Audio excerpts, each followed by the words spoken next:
Gotta take up the time somehow. Yeah. I'm gonna grow a beard. It's gonna take up a good 10 minutes of my day thinking about it.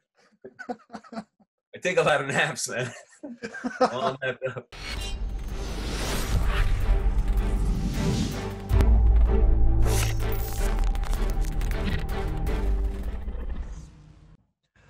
Welcome to the podcast, everyone. This is what I wanted to call conscious creating or conscious creations. I'm not sure what we're going to call this. This is basically state of affairs.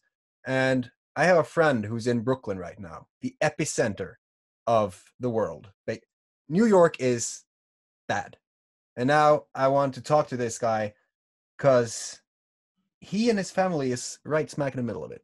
So, Keith, it's a pleasure to have you back. We have been talking once before, but yeah, we didn't have a structure on it. So who are you and what is going on?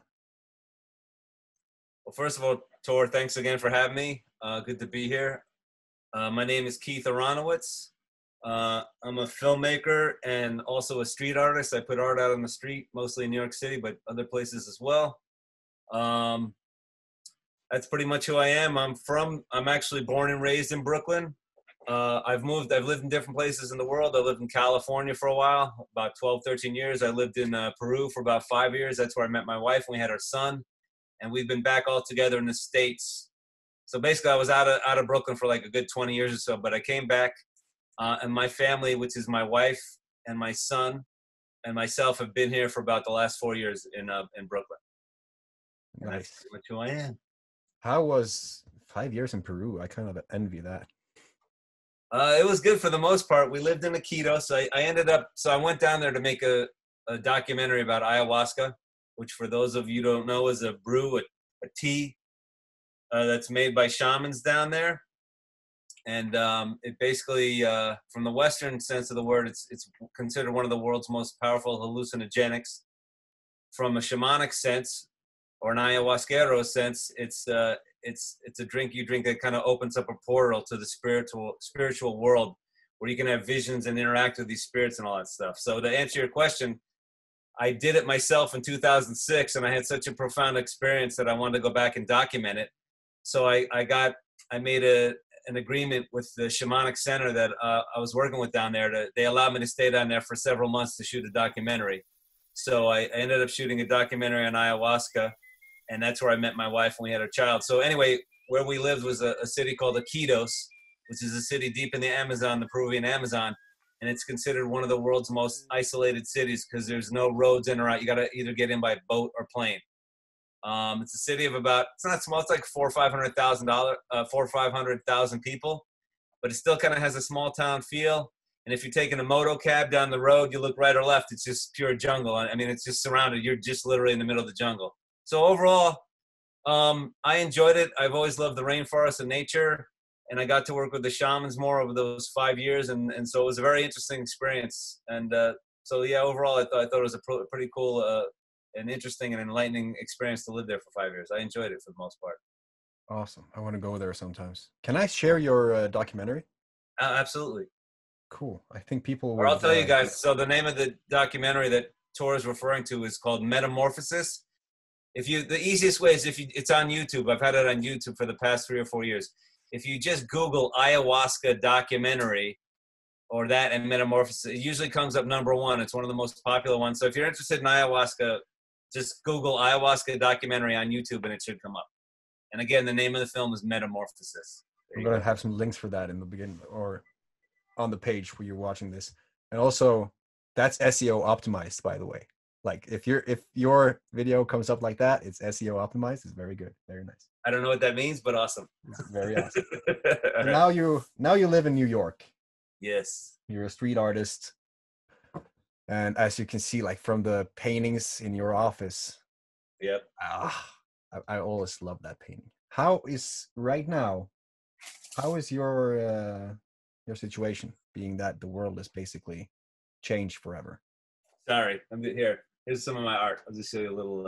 Is that from now? From this period? This is from a while ago. I am working on a coronavirus piece. Nice. I haven't done much work, but yeah. I'm just sorry. I'm just going through this really quick since you mentioned it. See if there's anything else. Interesting. All of this is basically about creatives and arts, and when you see inside someone's mind, it's fascinating. I'll be right back. Anyway, I just wanted to show you this. This is my version of the Nice. coronavirus. He's angry. You So have a great style, dude.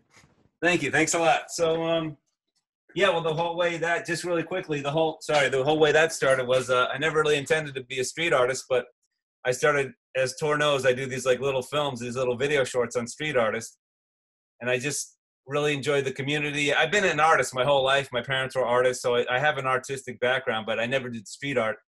And then I just had the realization, hey, if I want to get my art out there, put it on the streets. And it's one of those things that it's kind of addicting. Like once you start, you can't stop. So I've been a street artist for like the last over 3 or 4 years or whatever, and I've become part of that community, which is super cool. And that's kind of how that came about. It was totally organic. I never planned for it, but I'm really happy because it's a really cool community of really interesting, open-minded people, super talented, super artistic. So and New York is one of the best places in the world for street art. So it's good. I'm glad I came back. Like certain things fell into place as far as that. I feel like this is a place I'm supposed to be for now. Hopefully we'll get out of lockdown one of these days so I can, enjoy the city like everybody else. Yeah, watch some art and maybe do some. Yeah. Holy crap. But yeah, you said that they are open-minded and stuff. I feel like artists, especially street artists, these rebellions that kind of wants to live their life. Like you have this thing you have to create and you have to pursue that dream. I love that. I think, well, that's the thing. Like when I started doing art, I just started doing some doodles and sending them to, as I became friendly with some of these artists.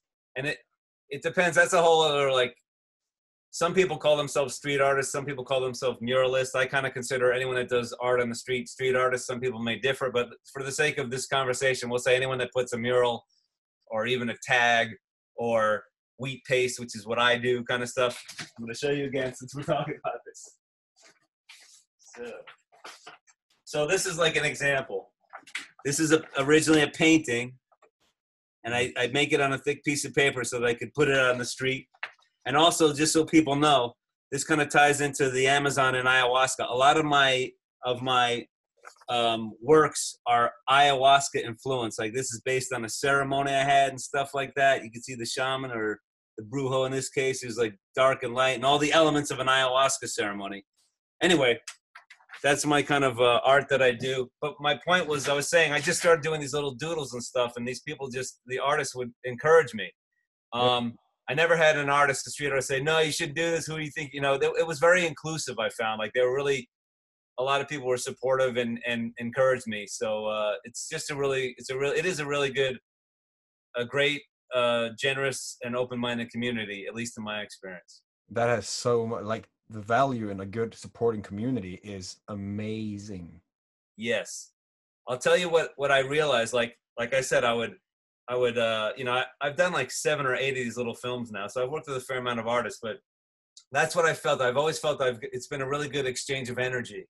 Yeah. It hasn't been like, oh, I want to do this, but I'm not going to do this for you. I felt like, and also being around like passionate people. Yeah. It's just, like you said, there's just a lot of positive in this group. There's a lot of, really talented artists. They have their different talents, different ways of expressing themselves, but really passionate and love what they do.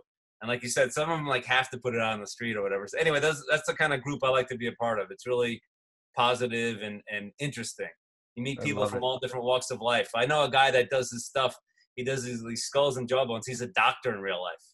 I love it. He goes out and he does because he goes into the jungle. He goes into the jungle and he fixes people's jawlines and stuff. He does this kind of corrective surgery. And then he does these like crazy skull designs or whatever, and he puts them out on the street. So that's what I mean. I mean, you got people, most of these people have jobs. They don't make their living as an artist. Some do, some of the fortunate ones, but most don't. Or some make part of their living as an artist. But they have all these different interesting backgrounds, and they just feel a need to express themselves, and this is how they do it. But that's what I realized. I'm in one of the greatest cities in the world, and I've put my art out here and there. I've made some T-shirts and stuff like that. But I was like, if I want to really get feedback, put my art out on the street, and you will get some kind of feedback, with social media the way it is these days and all that kind of stuff.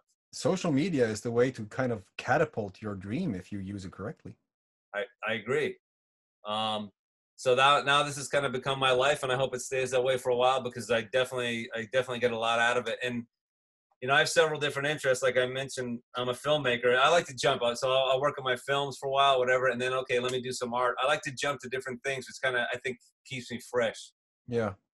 So you have to. I mean, if you feel like you're getting bogged down by something, then you lose interest. I hate that. When you start losing interest on your passion, it sucks. Don't do that. Right. Or I guess sometimes it depends. Like I used to be, this is going back like 25 years or even more.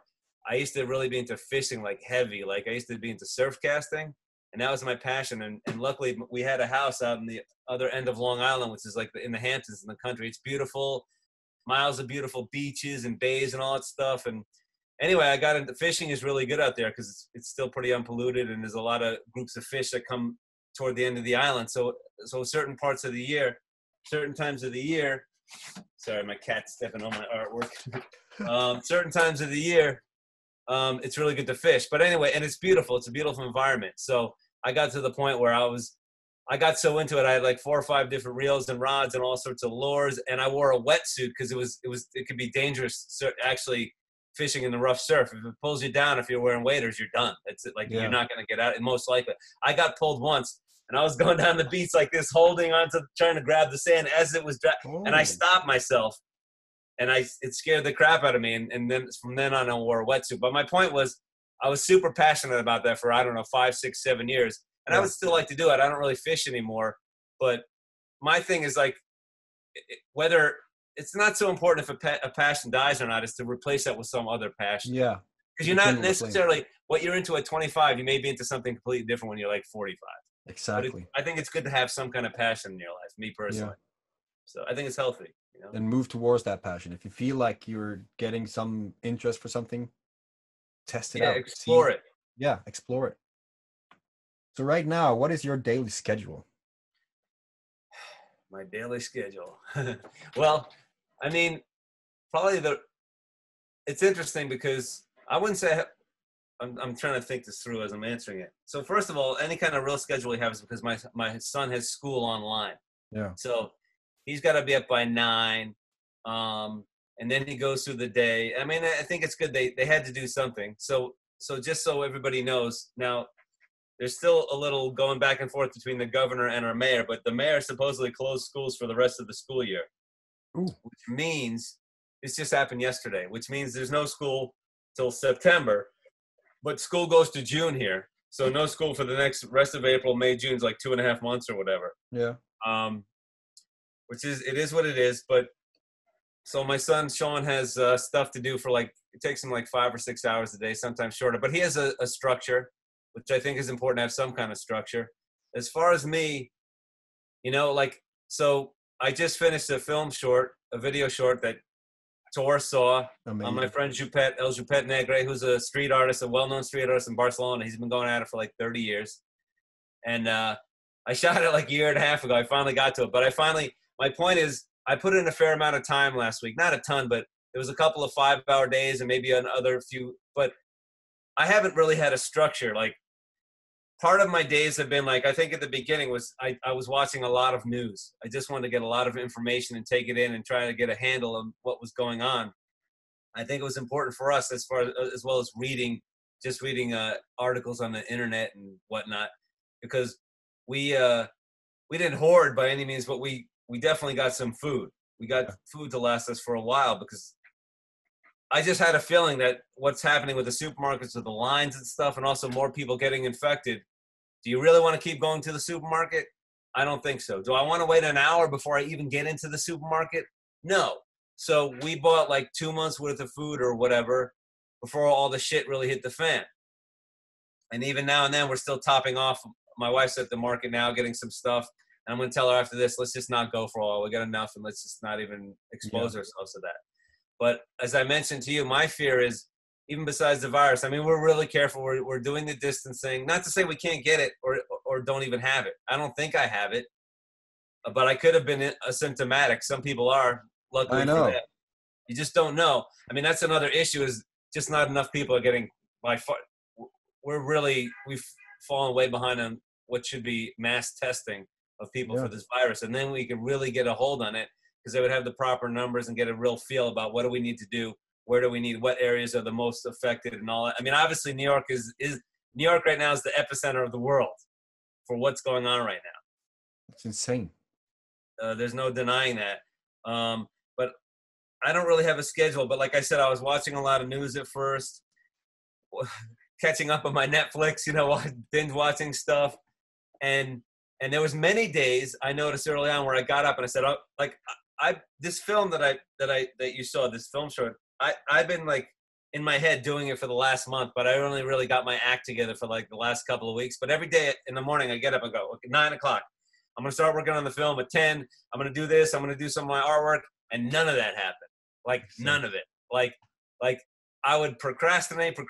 And like my schedule would be, I get up, have a cup of tea or whatever. And then I read like an hour's worth of 2 hours worth of news, probably going overboard, whatever. I like to have information, but I was doing it a lot. And then by the time 1 o'clock is, I have lunch, maybe take a nap. And then it's like 4 o'clock. I'm like, nah, I'll do it tomorrow. So Yeah. I don't know why exactly, but I had a lot of days like that. And then I got sick of myself, and then I'm like, I'm not doing anything. And then I just got the impetus to finally work on my film short, and it actually felt really good. I'm like, I put in 5 hours of work. I felt like I got so it's good for me. I don't know why it took me so long to get there. So now I want to be in the habit of working on other stuff, at least for a couple of hours each day. I don't have a particular schedule. I also think like I've read some articles about like, don't think you have to be super productive. This is an unprecedented time. We're all under stress. You're just learning how to deal with this. Yeah. And as I mentioned to you before we actually started the podcast, I think I'm coming to the realization, like, not only is this an issue physically about fear of getting the virus and what happens if you do and dealing with that, but this is just as big mentally and emotionally and psychologically, because it's day after day. We don't really know what's going on. In our circumstance, I don't particularly feel our government has been doing a very good job. They really fucked it up from the very beginning. They wasted like 6 weeks of time in something that you absolutely can't afford. They shouldn't, Yeah. My feeling is if they really got it, I'm not saying it wouldn't have come to the States and we would have had some issues with it. I mean, it's impossible to hold back a virus in a global world, right? Yeah, You just can't do it. But if they had listened to the experts, the doctors and the epidemiologists and all those kind of people, we could have got a better handle on it. Like if you look at South Korea's model for how they handle this, they jumped on this from the get-go. Yeah. And they basically shut it down because they did massive amounts of testing in the first week or 10 days or whatever. And not to say they're even rid of it yet, but you can just see models for which countries are handling it well and which ones aren't. And we may be one of the worst. I think you are the worst. So that's a lot to deal with, just taking that in and dealing with it and wondering about the future. And like I said, we can take a blow for a couple of months economically. I mean, my family, right? We have food and everything and a safe place to stay, and we're not stressed for rent. But there's millions of people that aren't in the same situation, millions of people that can't take off, 2 months of work or a month, let alone a week or two, don't have like extra groceries, don't have a means to get them. So just imagine the stress they're going under. And also with the fear of getting sick and not getting proper medical treatment. So there's a lot on people's plates that we probably don't even realize. There's a lot on a lot of people's plates in regards to this virus and everything that surrounds it. So yeah, and I mean, if you're not basically skilled in how your mind works, I would say most people don't know if they're depressed. I went through like 2 weeks ago. I was sitting in here. And a few days after, it was like, holy crap, I think I was depressed, because you're getting depleted of energy, you're procrastinating, you're going around in this bubble that just keeps on being heavier and heavier to go through. And if you're not in a situation where you have your house, don't have to pay rent, I can't even imagine that heaviness of the burden they have to just, holy crap. Exactly. I think it's normal for everyone to go through a little depression every now and then. Like I was thinking about this last year and the same thing. I've never considered myself like having depression at that level where you need medical. I get it. It's a disease of the brain and I understand that. But I've definitely had periods in my life where I've been depressed for a couple of weeks. But last winter, I don't think I realized till I came out of it. I think I was severely depressed for most of the winter. It wasn't like just lying in bed all day, but not being motivated, not doing much. watching too much, because I freelance, I do work at home and stuff, so sometimes I don't have work, and I didn't realize till I got out of it, like, damn, dude, you didn't do shit, like all this stuff. Like I said, even this time, I've done some of the same thing where I'm procrastinating or not doing stuff, but I didn't really have any excuse last winter, and I think I may have that seasonal disorder, like where people get depressed over the winter because you're not getting enough sun, or I may have that. I don't know, but I definitely feel I was depressed, but it was for a couple of months. So I get what you're saying. I think for some people, maybe for some people, it's obviously obvious, or they know the signs. For other people, maybe they're not even aware that they're depressed. But I think that's what happened to me. Yeah. That I was depressed, and I didn't even know till I was out of it. It's really easy to kind of get these reasons not to. Like, I don't need to eat. Gonna take an apple. Maybe even that. I bought a bag of chips and a Netflix show. I gotta get HBO because I've seen everything on Netflix. You know, things just keeps on balling when you're getting into that state. So getting out of that is a really good thing. And as you said, just doing something of value, doing something constructive will feed you that. You'll get that feedback that you actually did something good and pop out of it, basically, and see what happened during the last days where you were down. Right. Exactly. It's just a different perspective. And the thing that makes me feel good about like the work I do is I'm not like solving the world's problems or anything like that, but like hopefully some of what I do gives other people happiness, like my art, or my films. My films are meant to entertain. Hopefully you learn something and you enjoy watching whatever. So it makes me feel good. Like usually I put my films in festivals and stuff, but I'm thinking with this one, because we're all under the lockdown, I may just release it and put it out, and hopefully people can watch it. And you know, it's just 10 minutes long, whatever. It's not going to cure any of your problems or whatever, but hopefully just people, it just takes our current reality off their mind for a little bit and something they can enjoy. And that's it, really. Ease the pressure. I love that. Yep. What has been your effect, basically? What has been your biggest challenge through all this? My biggest challenge. Well, like I said, on some level, I think on some level, I'm kind of built for this in a sense, because I tend toward being an introvert. I have a lot of friends and stuff, but I don't like to hang out with a lot of people. Usually, I'm pretty introverted in that sense. I'm happy with my own company, kind of thing. The biggest challenge is, and again, we're a lot more fortunate than other people. You know, we don't have the challenge. We have enough food for now. My place is taken care of as far as rent and everything like that. So a lot of those pressures that you mentioned that we talked about, I don't have those pressures. So first of all, I have a lot of gratitude. So I try to wake up every day and say, have gratitude. This is a sucky situation overall, but you're in good shape compared to a lot of people. Number one, nobody in my family is sick, right? Number two, we have enough food and supplies to last us for a couple of months. And number three, we can weather this storm economically. We'll take a hit, but I mean, I can handle it for a couple of months or whatever. Yeah. So number one, before the challenges, I say to myself, be thankful, because you're in a very good position and a lot of people aren't. So I have a lot of gratitude, which I think is important. So I'm trying not to let too much negative energy, or negative thoughts. The hardest part is, I don't know. I mean, we don't get any separation either. I mean, my family loves each other and everything like that, but you can still get on each other's nerves and stuff like that. We don't have any physical separation. So there's a challenge in that. Like sometimes my son's talking to me, I'm like, I'm like, I don't want to talk to my son right now. I just want to be in my own space. Like it's important for me to have my own space. Yeah. I think it should be for everybody. It's nothing wrong with having your own space to do your own thing or whatever. And so maybe there's a little less of that than I would like. So from an emotional standpoint or a mental standpoint, that's a little tough on me sometimes. Nothing I can't handle. The hardest thing, I don't know, probably just watching the news and watching my country fall apart and going, holy shit, where is this going to lead to? And I think emotionally I've handled it really well, but every now and then late at night or at night when I'm by myself, I do get scared or anxious, like, man, where's this going? What is this going to mean for not only my family, but all these other people, like millions, not only the US, but the world. Yeah. So I think about that stuff and I have empathy towards other people. But so probably just handling anxiety. I don't have much, but I have it from time to time, but just dealing with letting those darker thoughts creep in, just making sure I handle them and don't let them take over. Yeah. So that's probably the biggest challenge. And then the fear of looking at this, like, who knows, we're locked down to like the end of this month. That's still another like 18 days. That's a long time. 18 days. And that's just to the beginning of May. We don't know what we're going to do come May. I mean, New York has been so hard hit, and when they found more and more people, we may have to be locked down for another couple of months. I don't know how I'm going to take that.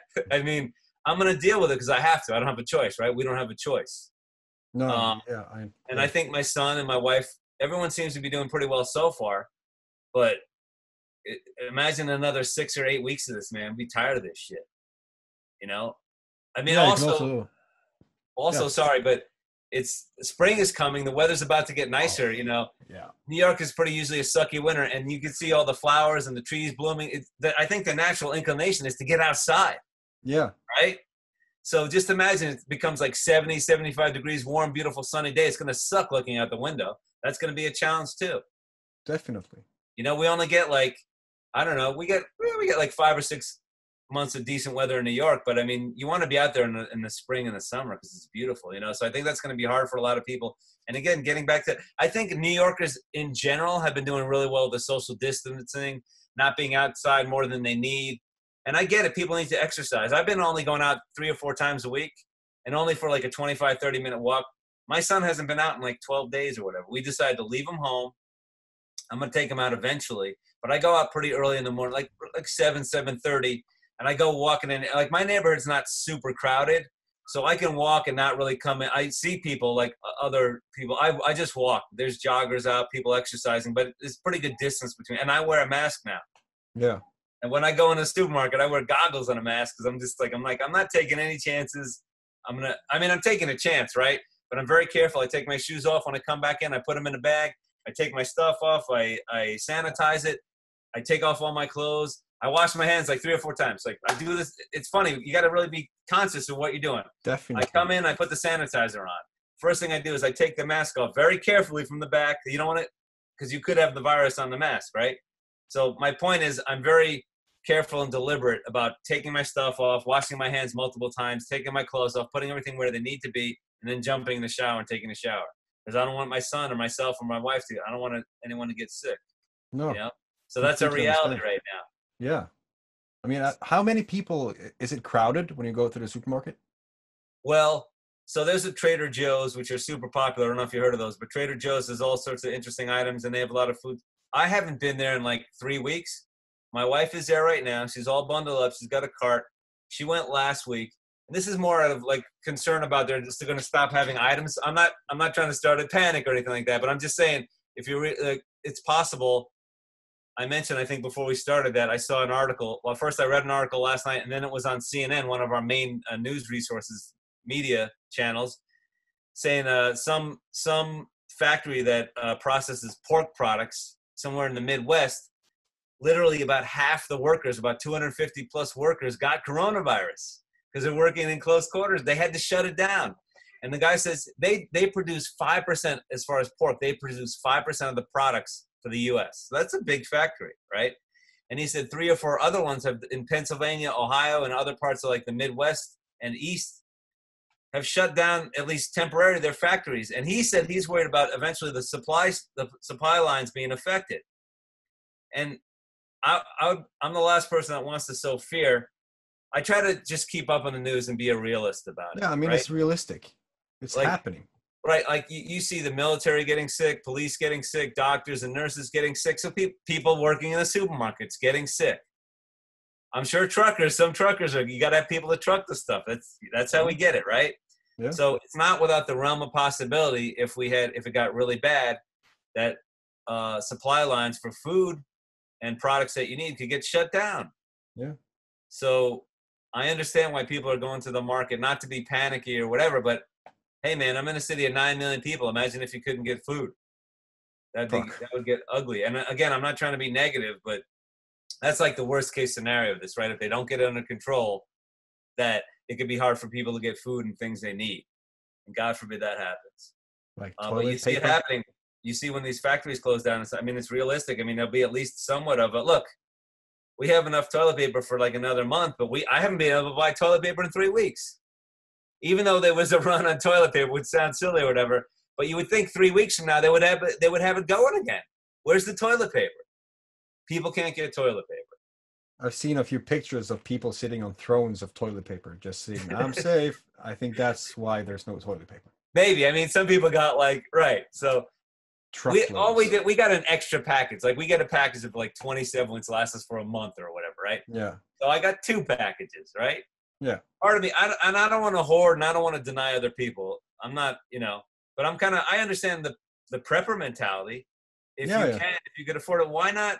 If the shit hits the fan, you don't want to be able to take care of your family. I think there's a difference between hoarding and preparing to be hunkered down for 5 or 6 weeks or whatever. Yeah. I mean, You don't if you're take it preparing all. to be hunkered down, then you're basically doing everyone a service because you're inside. You're staying clear of risk contamination, right? Right. Contamination risk. But also the people that have been doing this like step by step for years, right? Right. Turns out they did a good thing. Like they are actually in the right on this one. Right. Yeah, they're And probably sitting down sipping cocoa right now. right. And some of them, like we mentioned, I don't think, in the Midwest or look, a lot of people in this country are into guns, right? Yeah. You can't even have one in New York, so it's not really a discussion for here. We can't have guns. It's illegal. Whether I'm for or against it doesn't really matter. But a lot of people are pro-gun, or you can have the gun laws are a lot more permissive, like to open carry or closed carry or whatever. You could have AR-15s and shotguns and all sorts of stuff, right? So I think, as you mentioned, you see articles, a lot of people have been stocking up on guns and ammunition and stuff like that. And that's the crazy thing. It goes back to the virus about how this is mental and emotional and psychological. Exactly. I don't think most of those people want to kill anybody, right? But they No, want they to buy for protect safety. they want to protect theirs and their family. Yeah. That's why they're doing it. And I can't say if I was in the middle of nowhere in a house stocked up with food that I wouldn't have to at least seriously considering having like a 12-gauge shotgun or something to protect my family. I'm the last person that wants to kill somebody. I don't want to kill somebody, right? Yeah. But if times ever got desperate and crazy shit happens, and you have to be prepared to, defend your family and stuff like that. So I understand like the reasoning behind it. Yeah. I think there's also a lot of paranoia for a lot of those people. If you hoard guns, Right. you think something really bad is coming over the horizon. Right. But I guess what I'm saying is I'm trying to have compassion for everybody. Like even me, we may have too much food for what we need, right? But I also told my wife, well, my thinking is, how is there not going to be like a worldwide depression after this? Like the world economy has shut down. Yeah. They're trying to figure out how to open it up. I understand they have to. You can't have the economy shut down forever, right? But there's going to be, you can't tell me there's not going to be a lot of desperate people. You can't tell me that prices may rise at some point. So we buy extra rice and beans. So if we need to eat rice and beans for 3 months, so be it. We got something to eat. Yeah. So I understand, but I understand the fear. I can't be honest and say I don't have a little bit of that fear voice in my head, right? If I had no fear, we'd have food for a week and be going out every week. And I don't think that's smart either. Like you said, why would I want to put myself and my family and other people at risk to go to the supermarket? My wife's there today. I'm going to tell her, just chill out for like the next 2 or 3 weeks. Let's see what happens. We're good. Yeah. Not worth the risk.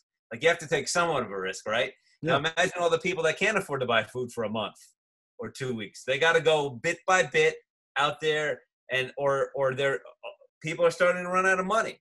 So exactly. My point is, I understand the fear, and if you have a lack, or you have a lack in your mind, that fear is going to grow. Yeah. So I mean, I think what's interesting is we're seeing it now from our governments, but you're going to get to see, like, this is going to reveal a lot about people and what they're really all about and who they are. That's what I think. Governments, like now governments. They're just seizing the opportunities to pass all of these laws that are, who knows when they're going to release those, like when they're going to just stop enforcing those laws, that they're looking at everyone. If history is any indication, never.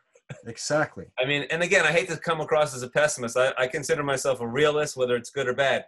All you have to do is look at history. In past history, when nations, including mine, the Patriot Act, that was passed in like 2001, we still have that act. They said it was basically to deal with what was going on in the months and in the immediate years after that terrorist attack, right? Yeah. It took away a lot of our rights to privacy, and they're doing it more and more. Like you said, our country, China, I don't know, Hungary, Brazil. There's a bunch of countries that are doing, and usually it's a fact that once governments take take away certain rights or give themselves these powers, they don't rescind those. That's just history. Look at the history books. It's rare that a country says, okay, we did this, and now we're going to take it back, even though they're saying they are. Yeah. It's just more ways to control the people. So I think like this virus is kind of showing, as you said, it's showing people. It's showing, and also it reveals a lot about the individual. Like you're getting to know new parts of yourself. So I think that now the people are actually seeing what's going on. Well, a lot of them. Then there's going to be more people fighting the power, basically going up and spreading this word that this is not okay. This is really not cool. Yep. Right. And the more people, then hopefully there's going to be enough to make a change at some point, because now but think of it right now, right? So, we've always had a right to protest in the United States and a lot of Western nations, like in Europe and stuff like that, right? Yeah. We've had the right, and they've been trying to shut that down for a while. Well, they just shut it down, man. It's shut down right now. Right? Because I'm saying it's shut down right now because they don't want us to social distance and stuff. Yeah. So I'm saying, well, what if they say, we can't social distance for the next 2-3 years or what? We can't get together in groups of 1,000 or more or 500 for the next 3 years. That is a robot community. Right? Yeah. That's saying you don't have a right to gather, free speech and all that stuff as far as a group, which means you can't protest on that level. What if they do something, they do that and then they pass some really shitty law that the society, the people are against, right? Yeah. But you can't go out and protest it because that's really at the end of the day, that's what helps overturn governments or bad policies is when 500,000 people go or 100,000 or whatever, 1 million people go out to the streets. Then they have to listen, right? But what if you had a billionaire who basically supplied hazmat suits? So you had hazmat suits in the millions. That's a good question. And that's a whole other thing. It's like, again, I apologize. Like, I'm not trying to make this a downer or whatever, but my country's been broken for a while, I think. And we're just getting to the apex of it, I think, unfortunately, like with this government and what they're doing and the laws, but just how it really does this government, this society, the way it's built and the way it's been, especially going for the last 30 years, it favors the wealthy and the ultra wealthy without a doubt. The middle class has been gutted for the most part. Forget it if you're poor. The health system, the healthcare, like you said, it's revealing a lot, not only here, but around the world. You see what a joke our healthcare system is for the average person. It's a joke. We're the #1 economy in the world. How come we don't have free education and free healthcare? Because billionaires and gazillionaires they're making the laws. I mean, you can't tell me that people with like $10 billion don't have an influence on government. They are the government. The corporations and it's an oligarchy. They're running the show. And they want to keep the power and they want to keep the assets and the money. And that's just a fact. Yeah.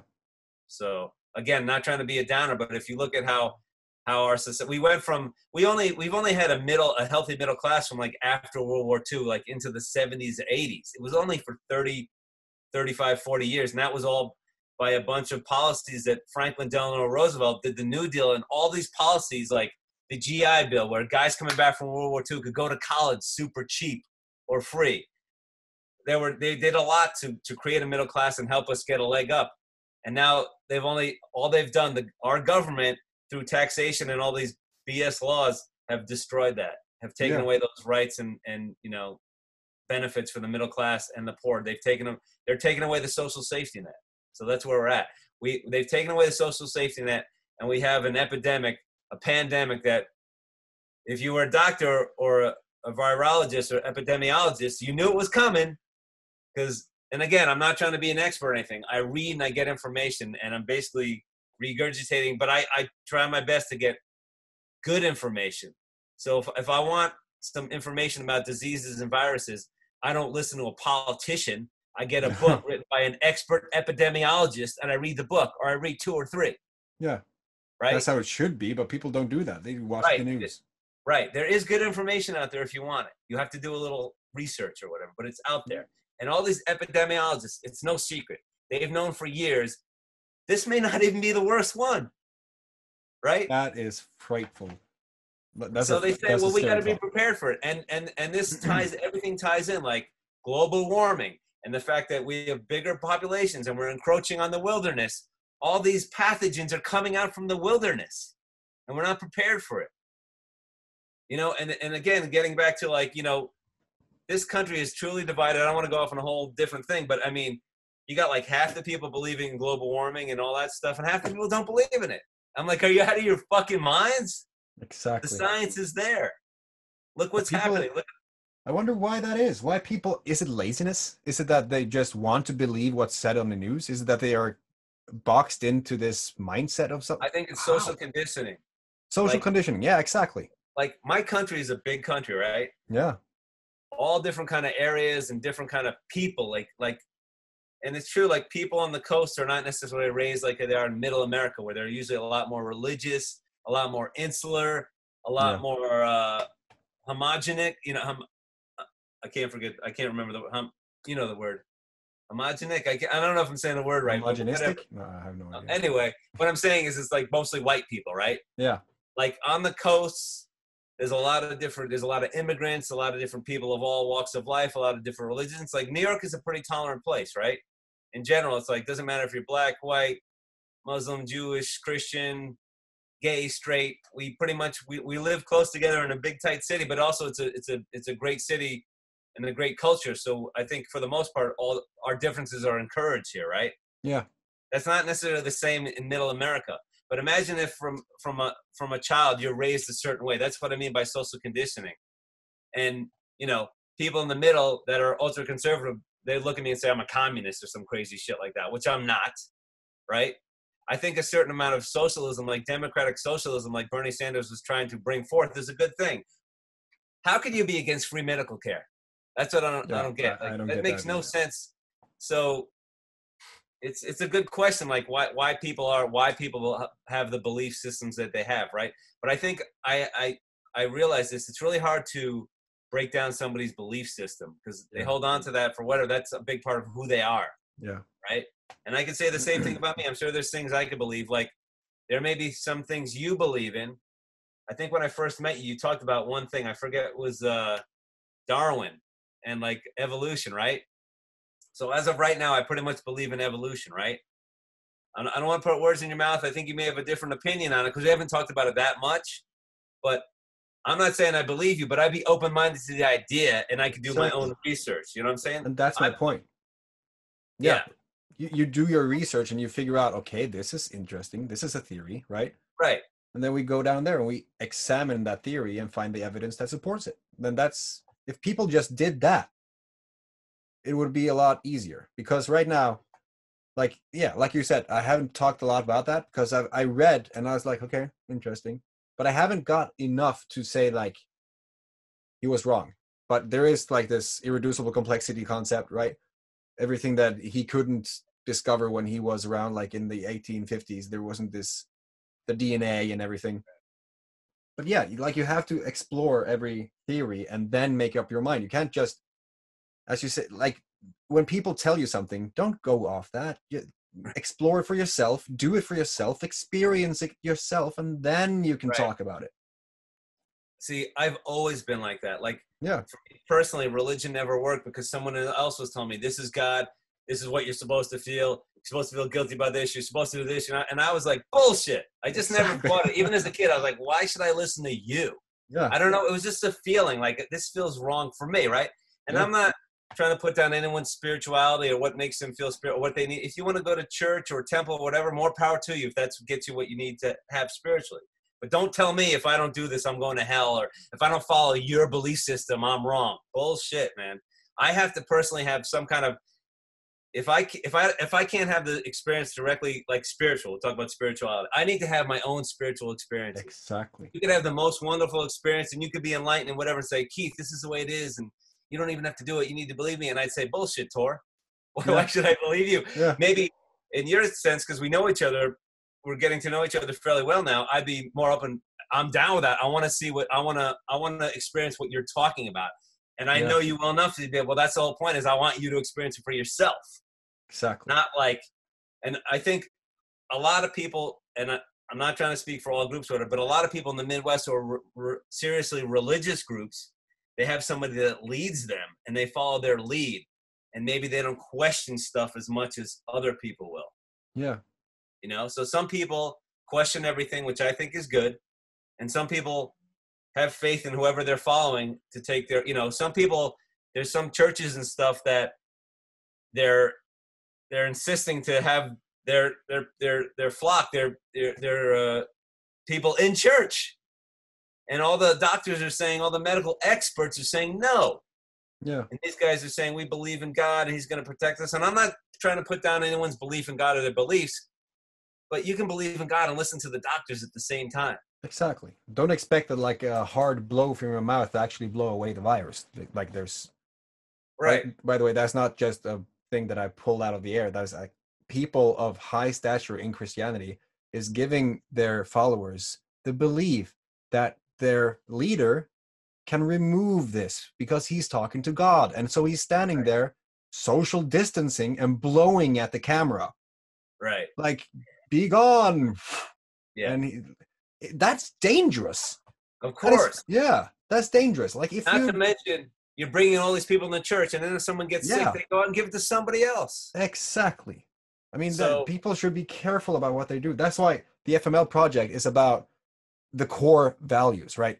Love, compassion, gratitude. When you can live your life based on those and then work from your mind and your experiences and just develop your mind to know more, just be inquisitive, be on the search for more knowledge, and then you can make up these things on your own. I mean, it's easier because you don't give every ounce of your responsibility or your accountability to some higher power that probably won't help you if you ask them.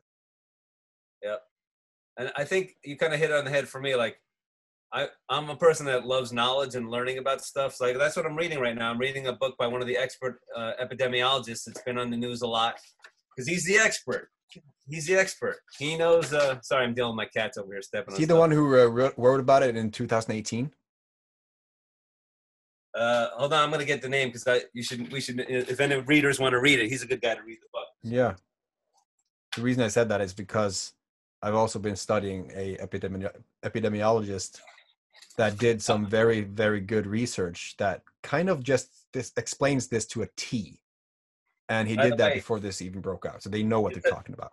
It took me about 2 weeks to be able to say the word epidemiologist. I had to practice it. It's it's a hard word. It's a hard word, but I'm going to just real quickly show the book. And for people that don't know, I had a background. So I used to work for ABC News Network, and I used to work on a lot of investigative news pieces. So I do have that in my background and know how to dig stuff up and get like legit sources and all that stuff. But it's really, in all fairness to just the general public, there's so much misinformation and propaganda. It's hard. It's getting harder and harder, I'm sure I've read stuff where, sorry, I'm just going to get this book so I can get the name for you. I'm sure I've read stuff that I thought was true at some point that was BS. Yeah. I mean, you don't know what you don't know. So it's called Deadliest Enemy. That's the guy. Michael T. Osterholm. He's T. Osterholm. He's one of the experts. He is the expert as far as I've found by now. I mean, he's really good. There's a couple. Like, there's a movie. I don't know. Have you watched Contagion yet? I have still not found it. It's not available in Norway. Another guy like him that was like the what do you call it? He was the consultant, like the main consultant. They got that movie right. And I know this because I know so much more about it. When I first watched the movie, I didn't know a lot of the terminology, but it's like social distancing and flattening the curve. That's all in the movie because it's based on real science. You got to watch that movie because it's like what's happening. I'm telling you, it's a good. It's I'm trying to get my hands on it, but if I can find it, I'll let you know. But anyway, I if you're into like, it depends on some people want to escape. I don't know if that's escapism exactly because you're watching a movie about a deadly virus. But if you're a little bit masochistic like me and you like good movies, Contagion is a very good movie, and the science is really good. It's accurate in the movie. But anyway, my whole point is, knowledge to me, gaining knowledge is, I don't know if it's fun or whatever, but I enjoy it. Like, that's a passion of mine. I like to be knowledgeable, but there's many different subjects. I got books about all sorts of stuff. I got a book about the makeup of a psychopath. I'm not a psychopath, I hope, but I'm interested, like, what makes a psychopath, right? Yeah. Hold on. Can I just take one Definitely. Second? All right, hold on. What was I saying? Oh, no, I have books about many, many different kind of subjects. I'm interested in a lot of things, Yeah, you got to be, like, when you get into that, I wouldn't call it a state because I was not. I was like far from interested in knowledge.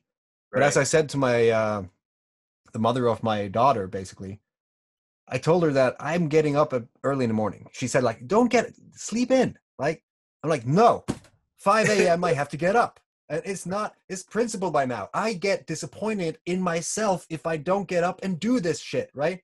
And then Right. it's like, I stopped and I was like, huh, that was interesting, right? Because when you get into the groove, you don't want to stop. Like Right. That's people true. going to the gym, they get addicted to it, Yep. right? The brain is a muscle. You want to feed it information and get to know it better. Like right now, I'm studying super knowledge, right? You saw that super memory and stuff.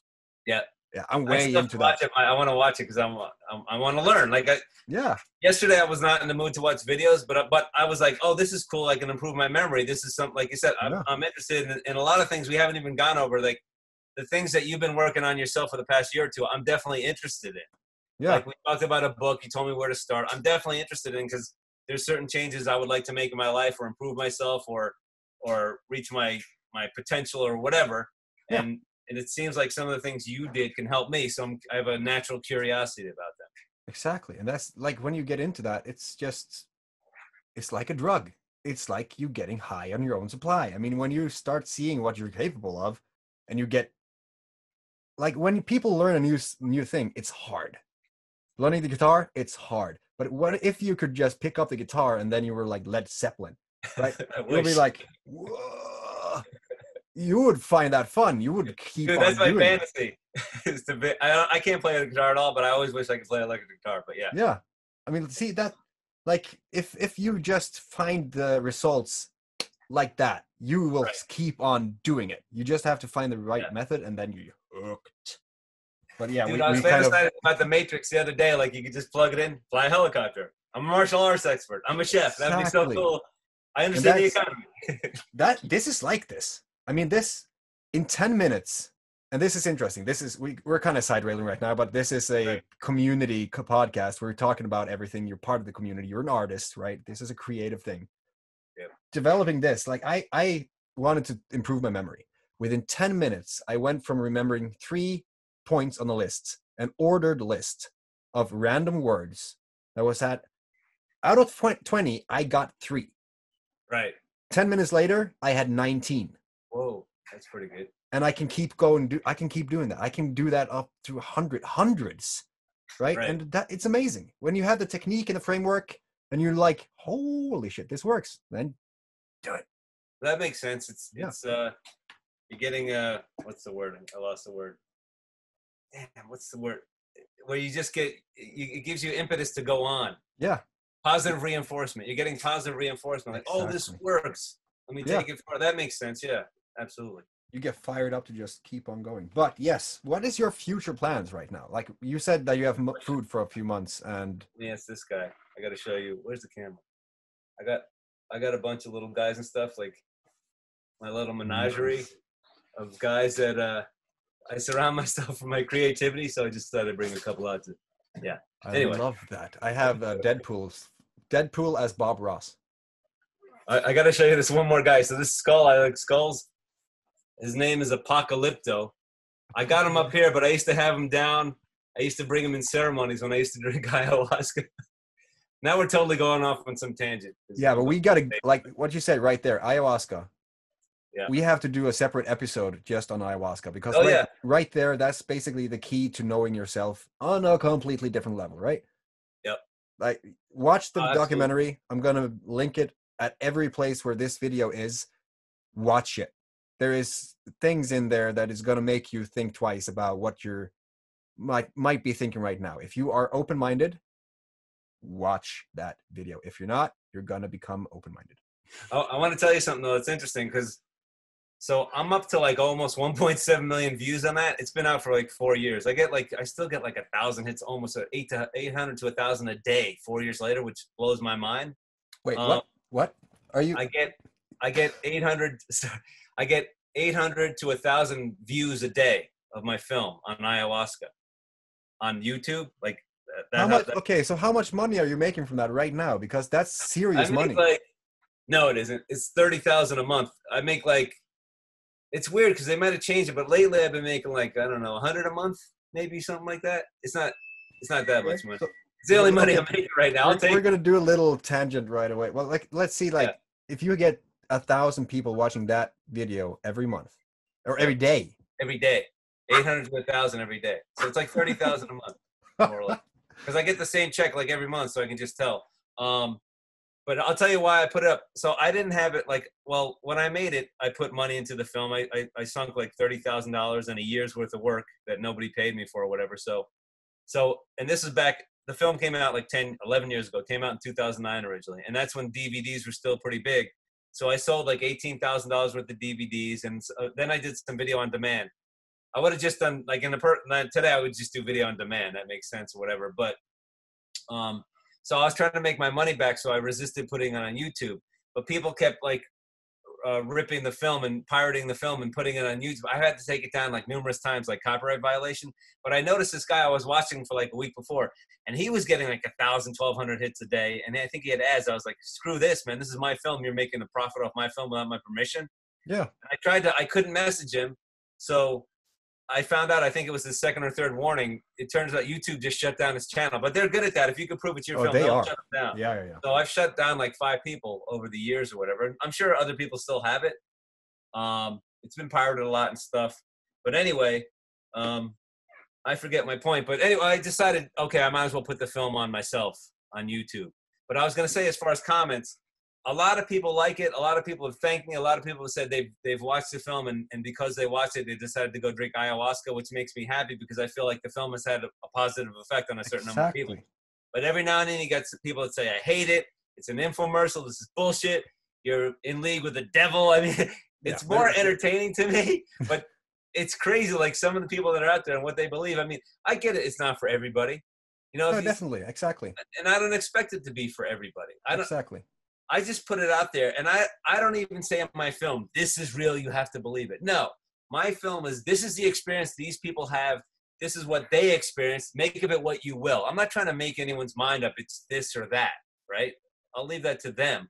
But some people are, like I said, there's not most people, but every now and then you get somebody super negative or you're exploiting people or blah, blah, blah. And I just put it out there because it was an experience I had and I wanted to share it, you know? So, and like I said, thankfully, it in general, the vast majority of people, it's got a positive response and people appreciate it. So I'm happy about that. Yeah. And because of your traction now with that, you have what they call a solid lead gen. All right. Basically, if you want it, if you are knowledgeable within ayahuasca or have an interest in it or want to connect that feeling that the people that liked it had or gets, then you can just put one link in the description or one card in the video. And then it's like, I want to know more about this. And then you have 30,000 people a month that will see that. And I'm all for that, bro.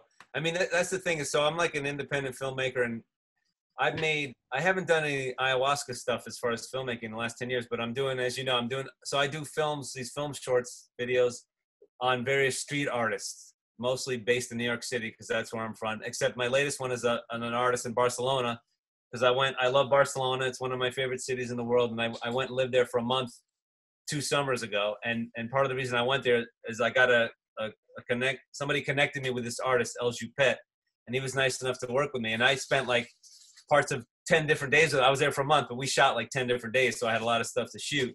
But this is kind of what I'm into right now. We talk about passions. Not that I wouldn't do something else about ayahuasca. I did it before it really came into the public consciousness. That's when it really started getting into the public consciousness. Now everybody kind of knows about it or whatever. But I'm an artist and I'm into the street art, so I'm doing these films. And that's a question for me is I don't get these films financed. Whatever a few $100s I put out, but also the time and energy and everything. So I would love to be able to maintain that, which is what you're talking about, is like getting my name and my brand and my product out there, which is these films. And it's kind of coming back around to you asking what my plans are. I don't have any really plans right now. My plan is to get through this pandemic with my family. And then, but I don't want to make plans because there's so much unknown right now. Exactly. It's just to get through this as well as we can, as healthy and of sound mind and body. Yeah. and then just to continue with my art. And this is unfortunate. Like, I think so many artists are going to suffer, right? Because it's hard enough in a good economy to make a living as an artist, right? It's hard. Most don't. If I don't know the percentage, let's say 10% or 5% make an actual living as an artist, right? Yeah. Nothing wrong with that. You got to do whatever to support yourself. But just imagine, like, after 2, 3, 4 months or whatever of a skewed, shitty economy, buying art is not going to be the first thing on people's minds. So a lot of my friends are going to suffer. So that's so I don't know as far as plans. You know, I still want to do my, and we speak about passion. So my passion right now are making these films. I used to be into photography, not quite as much, but I love to shoot. So I'm doing my videos and creating my own art. That's my passion. And I see myself doing this for a while. Realistically and practically, financially, I don't know how I'm going to, you know, make that my way to support my family. But that's why you're in this community, though. There you go. So there you go. Yeah. Yep. So that's the whole purpose of this entire thing. Like, give people the means to support themselves from their purpose and their passion. Yes. And I will say this, like, I'm 57 years old, not getting any younger. And I've always been into, I think I realized at a pretty early age, or I've always had passions, whether it was fishing or whatever it was, going out in nature and camping, in this case, the art. But I think it's, like I said, I'm really glad I have this passion. I'm only interested now in following my passions. I'm not interested because time, you realize as you get older, time is precious. Whether this is wisdom right now. Note this down. Find a pen and paper, write this down, because this is I'm a knucklehead, but I got a little bit of wisdom here. Yeah. And I don't take myself too seriously for what it's worth, because I just don't. We're all here for a real short amount of time, but you realize time is very important. You have a limited amount of it, but I want to do things that I'm passionate about so that I feel alive and I feel like I'm using my time in a manner that I want. And time goes really fast in a good way. Like when I was working on my film last week, and those 2 5-hour chunks, which isn't that long, but they went by really fast because I was in my element and focused, and just in that I was in the flow of doing, you know, something I enjoy doing. And then time kind of ceased. It kind of loses meaning, and like time is not important. You're just in the flow of doing something that you love, that you care about. So yeah, I if it's wisdom for somebody, great. You know, I say follow your passions and be careful how you use your time, because you have a limited amount of time. And that being said, I've wasted my fair share of time. I've been a goof off. Artists are weird, or I kind of go in spurts. Like some people are really good at, I need to get more consistent. Yeah. I'm more of I'll goof off, and then I'll go in a spurt and get a lot done. I'll goof off. But I think there's something to be said for a certain amount of that too. Like the goofing off or doing something else, like vegging out, watching Netflix. There's nothing wrong with that. You're just kind of replenishing and even getting ideas. And then you go back to, you know. Yeah, because you need that downtime too. Yeah, as we said, the brain is a muscle. You have to when you're working out, you're destroying the muscle. Right. When you're in the restitution period, the muscle gets built up. When you sleep and when you do stuff that doesn't really use the brain, you're like committing that to long-term memory and actually growing your brain. So you have to take those breaks off. But yeah, having that like in a structured way is very helpful. I mean, so me personally, I definitely do good with some structure. I don't always have it. Like when I said last winter I was depressed, and so sometimes I have to create structure for myself. In this case, the film, I could have finished it like a year ago. I got involved with other things. I got like 5 different films in various states of being finished or whatever. And I'm not trying to make an excuse, but I put it off. And then I had to guilt myself. And for some reason for this one, I had to guilt myself. Like this guy, this artist that took the time with me, he was kind enough to take the time with me, and he's been really patient. I'm like, you know what? He's waited long enough. I owe it to him. I owe it to somebody else to keep my word. And he was real cool through the whole thing, and he's happy with the film. The important thing for me is when I do these films, my number one audience at the beginning is myself and the artist. I feel if I'm happy with it and the artist is happy with it, then all I can do is put it out. Yeah. You know, I've done my job. I've done it to the best of my ability. I'm going to put it out, and people are going to respond how they respond. I sent it to you, this particular film, the one on El Jupet Negre, the artist.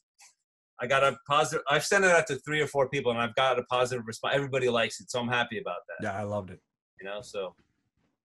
Because it's funny, because when you work on your, and this is another artistic quandary, when you work on your, so I work on a lot of stuff myself, like even my little films. I could work with a crew, and I'm getting to the point where I maybe would want to work with more people to get the input, but sometimes you get in a weird vacuum creatively. I just like my paintings by myself, my films by myself, and you look at the same thing over and over and over again, and it gets kind of weird because you kind of lose a sense.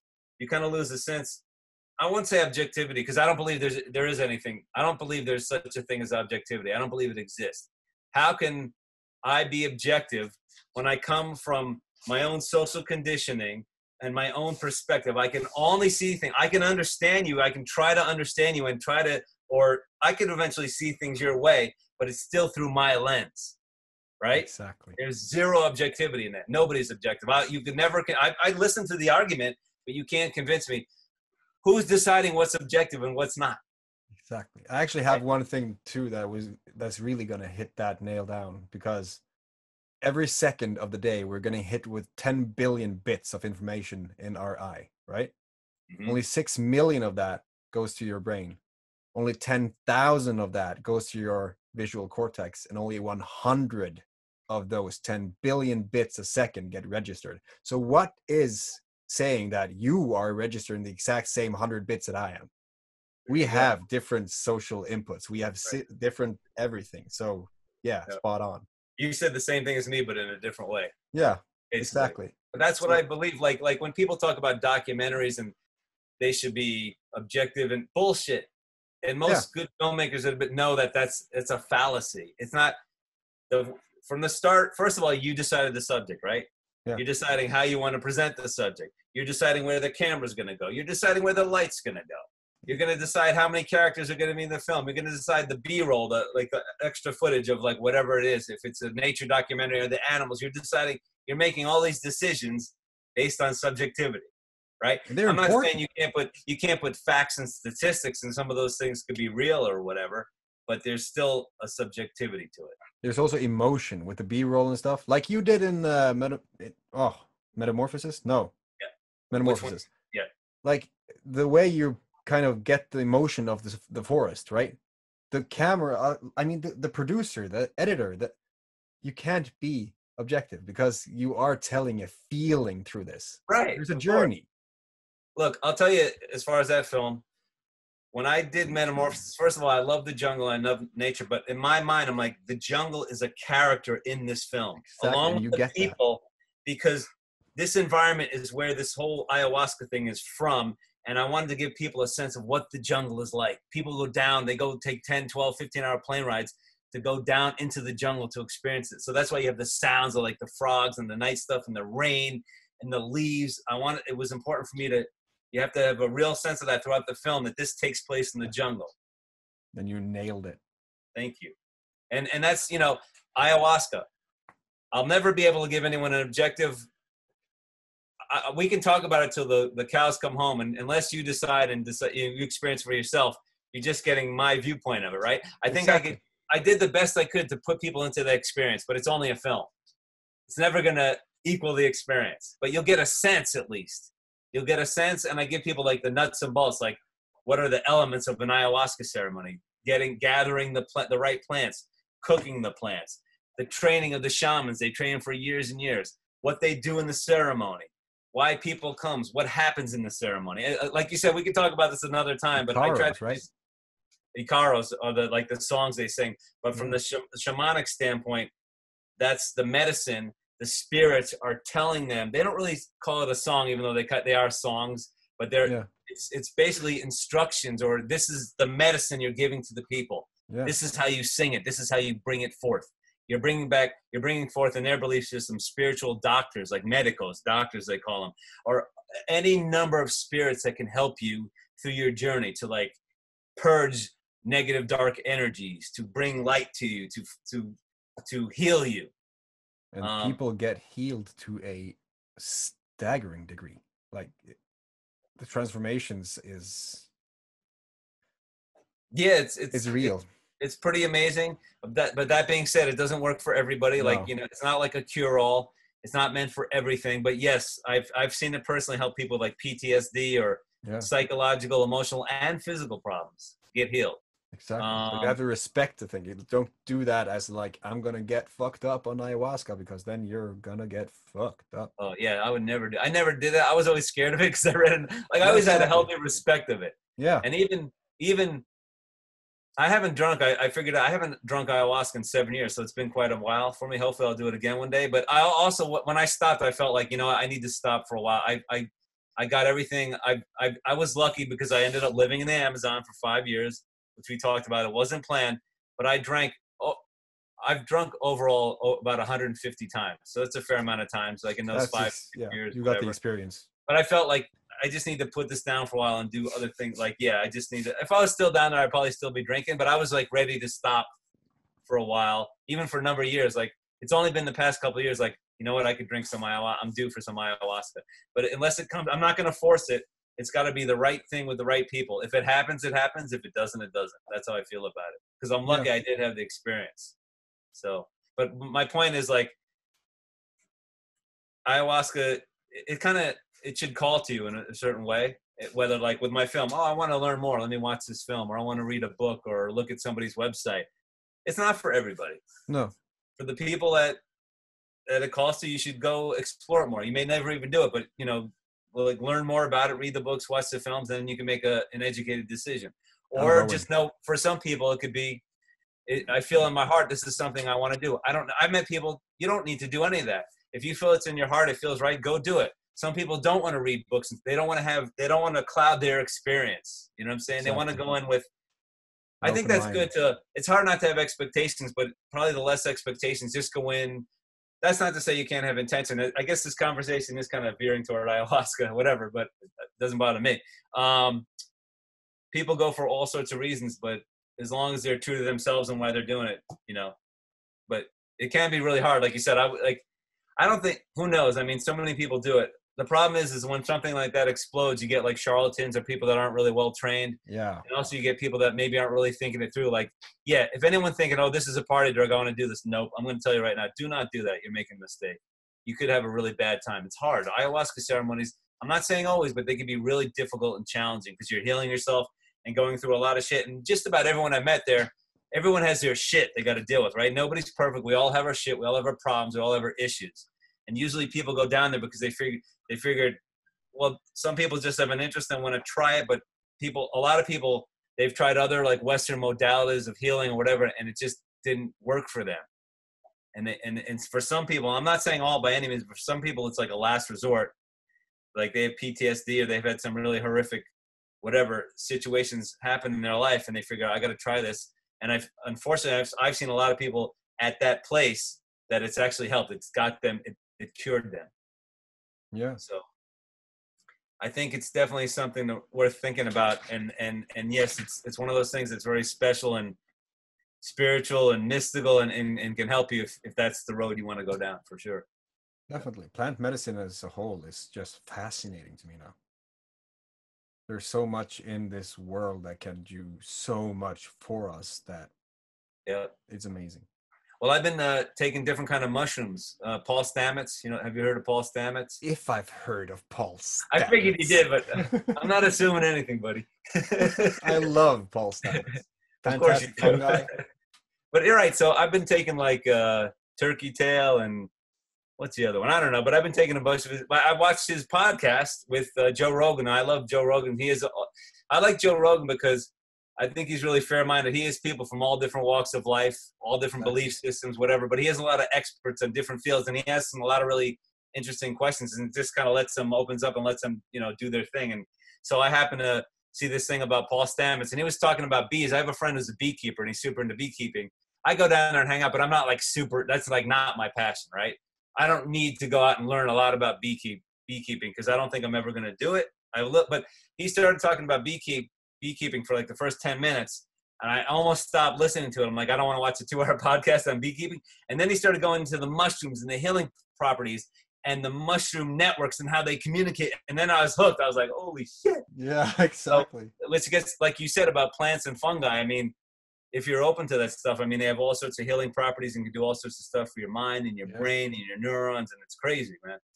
It's amazing. Also, like on Joe Rogan, my goal is to hopefully be on Joe Rogan once. Like That's a good I'm bucket list trying to thing. get there. So I don't think it's impossible. I mean, if you just No, apply yourself enough, then he will notice. I'm gonna do it so that he notices me. yeah, I'm just not keep gonna putting reach your out. stuff out there. Keep putting out your Yeah, interesting podcast and doing what you're doing. And yeah, but that's a good vision to have.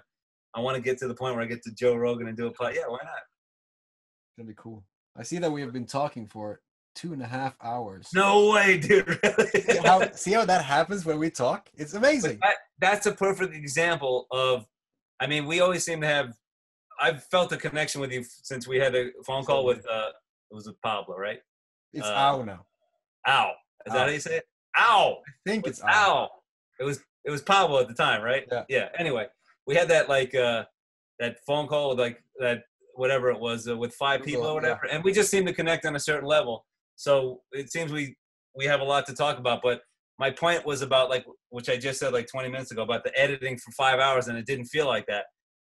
I thought maybe I don't know hour and 15 minutes when you said I had no idea that we've been talking for 2.5 hours. So See you're that, right. and that's also the thing. When you're bored or whatever, if you're feeling down, if you have a community with people like-minded, you can lose a day. You can lose a week. So it's Yeah. amazing. When you Yeah. connect, you connect. Yeah. Well, hopefully people won't get too bored at 2.5 hours, but I think it was pretty interesting. And Yeah. we talked about different things. And, but yeah, anytime you want to get into a whole in-depth discussion about ayahuasca, I got plenty of stories and crazy shit to talk about. So, I mean, I'm you're down a for that. knowledgeable person. We're going to talk about a lot of stuff because we have to get this into the community, like into your techniques on painting. Like maybe we can deep dive into that, and also like your editing. You have different disciplines that you know about, and also like everything. Your mind, your journey.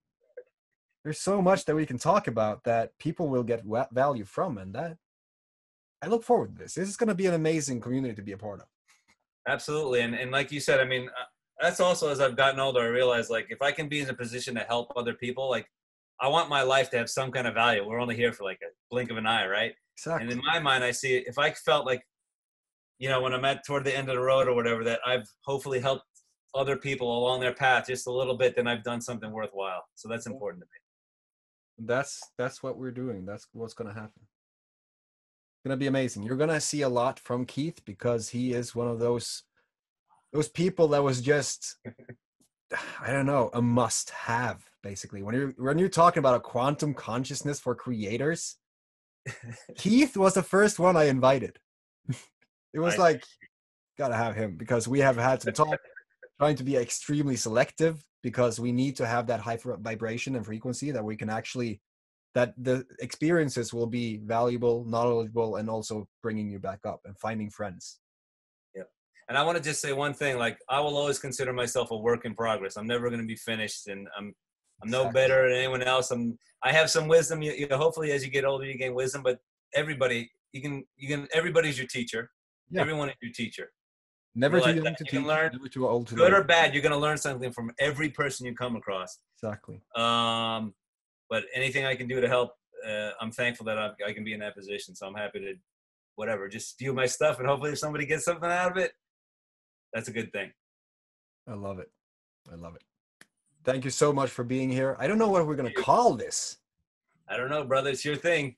Quarantine talks? I don't know. For now, who knows? I mean, yeah. And like I said, hopefully things get better in New York, but if they take a turn for the worse, we should keep in touch just so we have have a record of it. Definitely. So, but I say to everyone, stay strong out there, stay healthy, do the things you do the things you need to do to stay healthy and sane, and hopefully we'll see each other on the other side. We'll go out for a big camping trip or something like that. Get outside. Definitely. Yep. Let's work for that. We're going to have a huge meetup where we can just think back at this like just a bad memory.